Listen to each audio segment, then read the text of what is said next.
Bonjour tout le monde, c'est Florence, bienvenue dans cette vidéo de présentation de jeu. Aujourd'hui, je vous présente le Tarot des Chats Mystiques, un jeu créé par Linnea Weatherstone et illustré par Mickey Mueller. C'est publié aux éditions Le Courrier du Livre. C'est un jeu au prix de 24,90 €. Voilà, je l'ai commandé par Amazon une semaine avant la fin du confinement. Il est arrivé cette semaine, donc voilà, au niveau des délais, rien à dire, c'est pas si mal que ça. Voici l'intérieur de la boîte. C'est une boîte en dur. Et donc, on a un guidebook à l'intérieur qui est illustré, voilà, avec des couleurs sur l'ensemble du guidebook. Donc, le guidebook, j'y reviendrai tout à l'heure. Parce que je pense que comme beaucoup, vous êtes plutôt intéressés dans un premier temps par les cartes en elles-mêmes. Alors le guidebook, il n'est pas très solide, hein. J'ai la reliure qui craque déjà. Voilà, mais on va s'intéresser aux cartes. Donc ce tarot sur les chats, c'est mon deuxième jeu vraiment sur le thème des chats. J'en ai un autre. C'est le Spirit Cat Tarot de Nicole Piard, qui est un jeu en anglais auto-publié. Si vous voulez, je vous mettrai le lien vers la vidéo à la fin de celle-ci. Et puis, un autre jeu que j'ai bien aimé associer avec ce tarot des chats, c'est le Everyday Witch Oracle, parce que les dos vont super bien ensemble. Donc, je vous montre ça rapidement, parce que je trouve ça plutôt sympathique. Donc, voilà. Et voilà, vous voyez ? Donc voilà, je trouve que moi, ça, voilà, on est vraiment dans le même univers, ça va très très bien ensemble. Et même au niveau des illustrations, il y a il y a des chats dans presque toutes les cartes du Everyday Witch Oracle. Et je trouve qu'ils ont un univers qui marche très très bien ensemble. Et même au niveau des tirages, voilà, les deux jeux se complètent très très bien. Donc c'est vraiment une association que je vous recommande d'associer le tarot des chats mystiques avec le Everyday Witch Oracle. Voilà, celui-ci, je ne sais pas s'il sera publié un jour en français ou pas. Alors, on va s'intéresser à ce tarot des chats mystiques, donc un tarot en 78 cartes, avec donc un dos qui est plutôt sympathique, je trouve, et une tranche argentée. Donc, vis-à-vis de cette tranche argentée, bien sûr, ça fait joli, mais comme ça m'arrive souvent, les cartes étaient toutes collées à cause de la tranche. Donc ce que je vous conseille de faire lorsque vous êtes dans ce cas-là, c'est avant de séparer toutes les cartes, c'est de plier votre jeu comme ça, sur les côtés, et de répéter l'opération voilà, dans tous les sens, de faire des petits paquets et de faire ça. Ça aide à mieux décoller les cartes ensuite pour éviter d'arracher le vernis et que vous ayez des déchirures sur les cartes. Donc j'ai fait ça, j'ai été patiente et tout s'est bien décollé. Donc on va pouvoir regarder les cartes ensemble au niveau du format. On est sur un format tout à fait classique. Et vous pouvez constater qu'il n'y a pas de bordure autour. Il y a simplement une petite bannière en bas avec le numéro et le nom de la carte. Donc dans ce jeu, plusieurs cartes ont été renommées. D'ailleurs, les suites ont été renommées aussi. Donc nous avons les arcanes majeures. Pour les bâtons, nous avons le clan de feu, le clan de mer pour les coupes. Je vais les échanger ceux-là. Le clan de ciel pour les épées et le clan de terre pour les pentacles. Donc on va regarder maintenant en détail les cartes. Donc on commence avec les majeures et donc nous avons le chat pour le fou. Donc ça fonctionne à peu près, hein. On a un chat qui part à l'aventure. Voilà, peut-être même qu'il est parti un peu plus loin que ce qu'il imaginait. Ensuite, nous avons donc le chat magique pour le magicien. On a les différents éléments ici qui sont représentés, l'eau, la terre, le feu et l'air. Donc voilà, pas de souci, on s'y retrouve. La grande prêtresse qui est vraiment très jolie. En plus, avec ses améthystes et cette grotte, pardon, ça donne un aspect tout à fait mystérieux. Donc je trouve que c'est plutôt bien choisi. Une maman pour l'impératrice avec ses petits chatons. Là aussi, on a ce sentiment d'abondance, de fertilité, créativité, le côté maternel évidemment. Donc voilà, ça marche très bien. On a un gros matou qui n'a pas forcément l'air très commode pour l'empereur. Un mot égyptien pour le hiérophante qui a été renommé ici le prêtre. Et on peut voir une statue de Bastet dans l'arrière-plan, donc ça c'est plutôt sympa. Ensuite, les amoureux. Le chariot, donc c'est sympa parce qu'ici ils ont pris des chiens noirs et blancs pour remplacer les sphinx. Et normalement on a un sphinx noir et un sphinx blanc, donc c'est plutôt bien trouvé. Et voilà, j'aime bien ce chat là qui rayonne. Voilà, je trouve ça plutôt sympa. La force. Carte assez touchante, je trouve, assez mignonne. L'ermite. Donc on a des grenades. Habituellement les grenades c'est plutôt associé à la carte de la grande prêtresse. Mais bon, pourquoi pas. La roue pour la roue de fortune. Les conséquences pour la carte de la justice. Évidemment, c'est quelque chose qui fonctionne puisqu'on a l'idée que nos actes ont toujours des conséquences. Donc voilà. On a le chat flottant pour le fou. Pardon, pas pour le fou, pour le pendu. Excusez-moi, je ne sais plus ce que je raconte. Donc ici, on a peut-être un chat qui est tombé et du coup, voilà, il est en train de se retourner. Il a la tête en bas. Et donc, voilà, on a bien l'idée de voir les choses sous un autre angle de vue. On a la mort.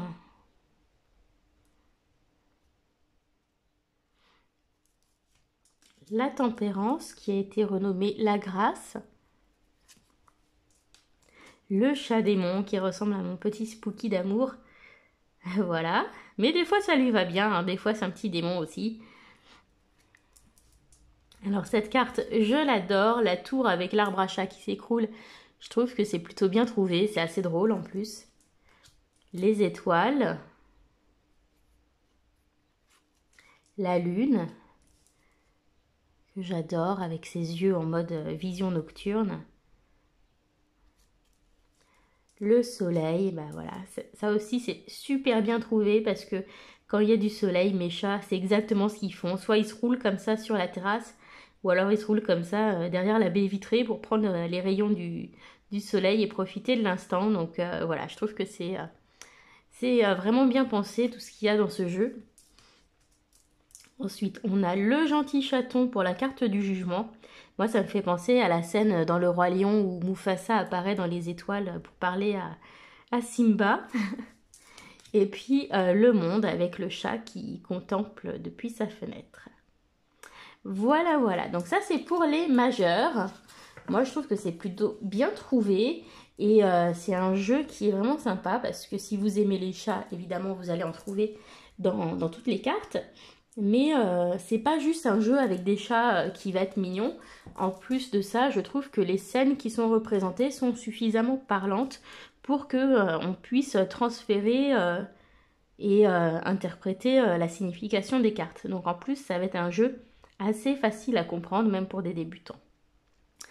Alors, l'as de feu, donc très jolie carte. Je pense que c'est mon as préféré dans ce jeu. Le 2 de feu. Le 3 de feu. Le 4, donc on a bien l'idée de célébration, d'amusement. Puis ici, on a cet arrière-plan assez structuré hein, qui nous évoque aussi la stabilité. Alors j'adore ce 5 de feu avec les petits chatons parce que le 5 de feu pour moi c'est les challenges, c'est les défis, mais c'est des défis qui font grandir aussi, qui font progresser et voilà la saine compétition finalement. Et ici bah, on a ces petits chatons qui s'entraînent à combattre pour grandir, pour devenir des grands, etc. Donc je trouve que c'est très très bien pensé et très bien choisi. Ensuite nous avons le 6 de feu, donc pour la victoire, la réussite. Le 7 de feu, défendre son territoire, défendre ses positions. Voilà. Le 8 de feu, avec vraiment cette idée de vitesse. Hein, le chat, là, il part en précipitation. Le 9 de feu, la préparation, on ne sait pas. Peut-être qu'ils font un plan pour dominer les chiens. On n'en sait rien. Le 10 de feu, alors celui-ci, il est peut-être pas tout à fait traditionnel dans sa représentation. Donc celui-là, ce serait intéressant de voir un petit peu dans le livret ce qui est dit. Le chaton de feu, donc le chaton, à chaque fois, ça va pour les pages. le matou de feu pour le cavalier, la reine de feu, donc on retrouve même les tournesols, et le roi de feu, donc qui est vraiment très très beau. Donc, au niveau du carton, vous pouvez voir qu'on est sur un fini glossy, et on a un carton assez souple, mais ma foi, qui fera bien l'affaire. Donc, hop là, je le mets de côté. On passe à la série du clan de mer, donc la série des coupes. Donc avec l'as de coupe, qui a un côté un petit peu attrape-rêve en plus. J'aime bien. Le 2 de coupe. Le 3 de coupe. Voilà, des amis qui passent un bon moment ensemble, même avec une autre espèce, c'est assez sympa. Alors, ce 4 de coupe, 4 de mer, j'adore parce que regardez l'expression complètement blasée de ce petit chat. Et à côté, les petits homards là, en train de danser en faisant clac clac clac avec leurs petites pinces. Je trouve ça mais trop trop drôle. Voilà, je trouve qu'il y a quand même de l'humour dans ce jeu et c'est adorable. Alors, le 5 de mer, des regrets, et oui, peut-être un qui regrette d'avoir plongé dans l'eau alors qu'il y avait des petits poissons ici plus faciles à attraper. Le 6 de mer,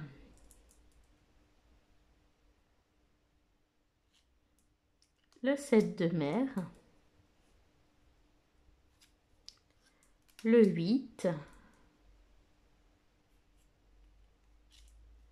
le 9. Alors celui-ci, je vais le mettre de côté parce que je vous montrerai tout à l'heure qu'il fait vraiment écho au 9 de ciel ou au 9 d'épée. Donc je vais le garder de côté. C'est la carte des souhaits, hein, la carte des rêves. Voilà, la carte de la satisfaction aussi. Et le 10, donc avec une belle famille de petits chats. Le chaton. Le matou, donc le cavalier. La reine. Et le roi. J'aime beaucoup ce chat, il est très très beau. Alors, on passe à la série du ciel. Donc la série du ciel, pardon, je remets tout dans le même sens, hein. Ça évite que ce soit le bazar ensuite. Voilà. Donc la série du ciel, ça va être l'équivalent de la série des épées. Donc le domaine de l'intellect, des challenges, de l'esprit. Alors, as de ciel, le 2 de ciel, le 3. Alors ici, on a des pots cassés hein, qui vont être assez intéressants, je pense. Mais il n'est pas tout à fait traditionnel, hein, celui-ci, dans la représentation. Le 4, avec le repos dans un champ de lavande. Le 5. Donc, des ennemis féroces. Ou un combat gagné sans honneur. Le 6 de ciel, alors j'aime beaucoup, hein, on voit ce chat qui quitte une situation difficile, hein, hop, il quitte le combat, il va se réfugier. Donc voilà, c'est assez parlant, je trouve. Le 7.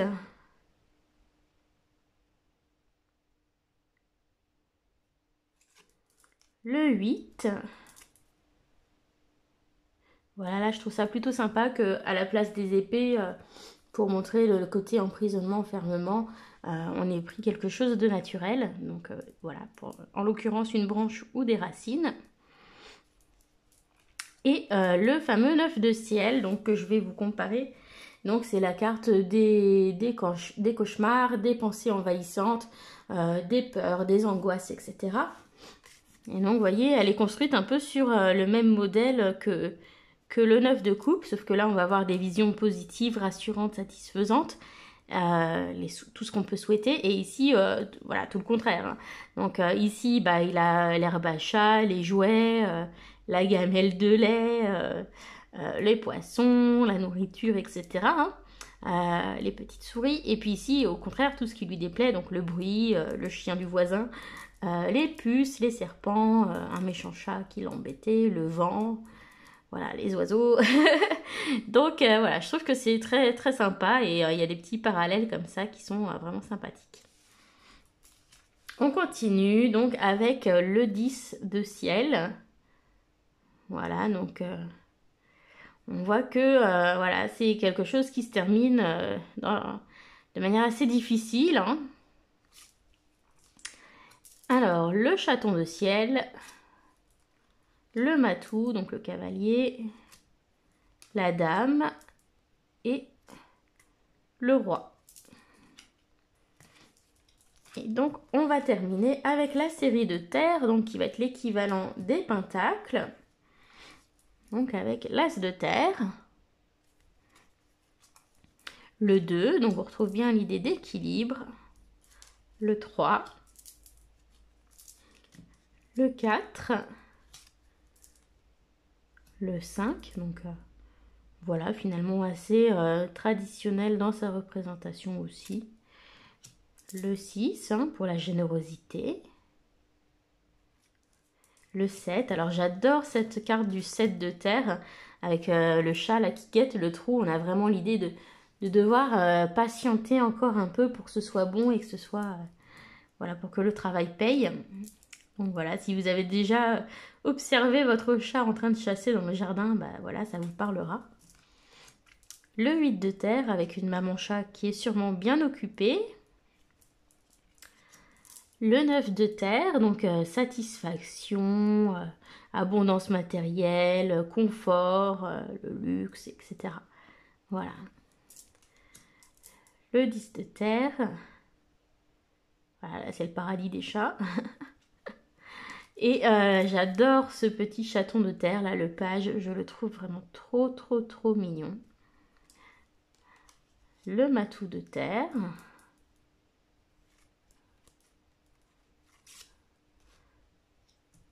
La reine de terre. Et le matou de terre, donc le roi de terre plutôt, voilà, le dernier roi. Voilà, donc on a fait le tour des cartes en elles-mêmes.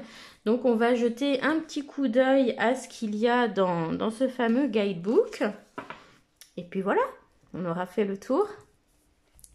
Donc voilà, donc je vous ai dit que c'était tout en couleur. Alors la couverture est vraiment très fine par rapport à ce qu'on a chez les autres éditeurs. Et la reliure est vraiment pas très solide. Vous pouvez voir ici que ça se décolle. Et je sais plus à quelle page, on voyait même que c'est carrément tout le fond ici qui... Voilà, voilà, je crois que c'est assez évident comme ça. Donc je vais éviter de trop maltraiter le livre.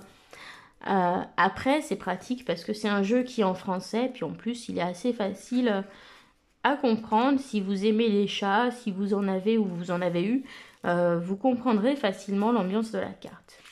Donc on commence avec une table des matières, des remerciements, et puis une petite introduction donc, sur la thématique des chats. Hein. Donc les chats qui ne sont pas juste nos animaux domestiques, hein, mais voilà, il y a eu des déesses chats, c'est des animaux assez mystiques, hein, on pense aux chats des sorcières, au folklore avec les chats et leur 9 vies, etc.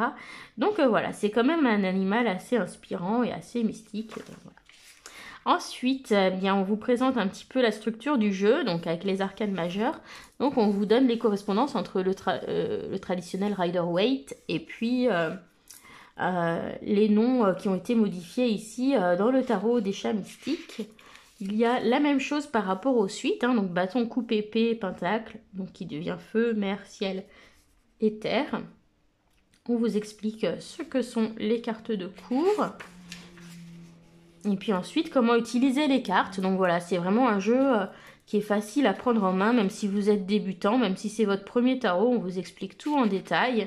Donc comment mélanger les cartes, tirer les cartes inversées, donc ça veut dire, voilà, si au lieu de sortir dans ce sens-là, elles sortent dans ce sens-là. Entretenir et nourrir son jeu, donc ça c'est si on veut entretenir un lien voilà, avec son jeu. Donc c'est des petits conseils, bien sûr, il n'y a rien d'obligatoire dans tout ce qui est proposé. Vous voyez, c'est la catastrophe, hein, au niveau du livre, de la reliure. Je crois que les pages, elles vont vont sauter et se barrer avant la fin de la vidéo. Heureusement que voilà, c'est pas forcément un livret que je vais aller triturer tous les 4 matins. Alors, donc ensuite, voilà, on va voir les arcades majeures. Donc, hop là, on a la carte en couleur, le nom, et puis ensuite ici une présentation de la carte ou les chats qui, voilà, on vous raconte un petit peu ce qui se passe avec les chats. Le conseil, donc finalement c'est le message divinatoire, et puis si la carte est à l'envers. Donc voilà, on a ça classiquement pour toutes les cartes. Et puis ensuite on a les arcanes mineurs. Donc avant chaque série, on va voir un petit texte qui présente la série, avec une jolie illustration. Et puis voilà, on a la même fonctionnement pour les mineurs. Voilà, et enfin, à la fin, on va avoir des présentations, des exemples de tirage que vous pouvez faire. Donc, par exemple, ici, un tirage à 2 cartes inspiré du 2 de bâton, donc où ça va être pour décider entre deux options finalement. On a le bouclier de Sekhmet, donc qu'est-ce qui vous rend faible, qu'est-ce qui vous rend fort et le meilleur usage que vous puissiez faire de votre pouvoir. Donc finalement, c'est un tirage force, faiblesse, conseil.